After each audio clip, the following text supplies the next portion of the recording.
तीन राज्यों में बीजेपी की बम्पर जीत के बाद अब अगले साल के लोकसभा चुनाव और उसके बाद हरियाणा विधानसभा चुनाव को लेकर बीजेपी के नेताओं में काफी जोश है। हमारे साथ सिरसा से सांसद सुनीता दुग्गल जी है।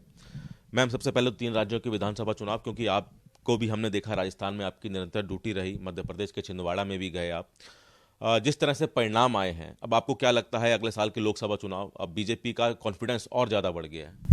देखिए, बीजेपी के जो संगठन के कार्यकर्ता हैं उनका जोश तो वैसे ही बहुत बड़ा रहता है, क्योंकि हमारा जो शीर्ष नेतृत्व है वो हमें निरंतर जो है हमें मार्गदर्शन करता रहता है। चाहे हम प्रधानमंत्री नरेंद्र मोदी जी की बात करें, हमारे राष्ट्रीय अध्यक्ष जो है जगत प्रकाश नड्डा जी, तो समय समय पर हम लोगों के प्रशिक्षण, हम लोगों के शिविर, हम लोगों की जो है मार्गदर्शन जो है चलता रहता है। तो इसलिए हम लोग 24/7 तैयार रहते हैं।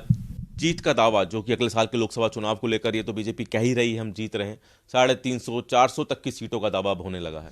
बिल्कुल, इसमें कहीं कोई दो राय नहीं है। मुझे पूरी उम्मीद है कि 350 से लेकर 400 तक की सीटें जो हैं वो लोकसभा में 2024 के अंदर आने वाली हैं माननीय प्रधानमंत्री नरेंद्र मोदी जी के नेतृत्व में, और हम तीसरी बार जो है फिर मोदी सरकार। हरियाणा चुनाव लोकसभा चुनाव के बाद हैं, ये भी अटकलें चल रही हैं कि हरियाणा के चुनाव लोकसभा चुनावों के साथ कराए जा सकते हैं। क्या आपको दोनों में फर्क दिखता है? अगर अलग हरियाणा विधानसभा चुनाव होते हैं तब क्या असर रहेगा, लोकसभा चुनाव के साथ विधानसभा चुनाव होते हैं तब क्या असर रहेगा?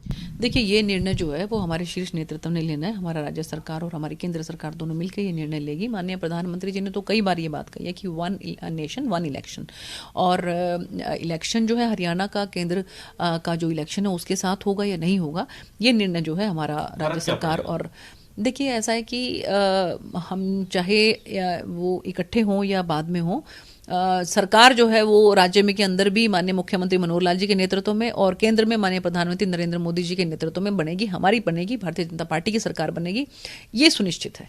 एक आखिरी सवाल की अभी फिलहाल अलायंस है हरियाणा में, आपको लगता है कि लोकसभा चुनावों में या फिर अगले साल के विधानसभा चुनावों में बीजेपी को किसी अलायंस की जरूरत है?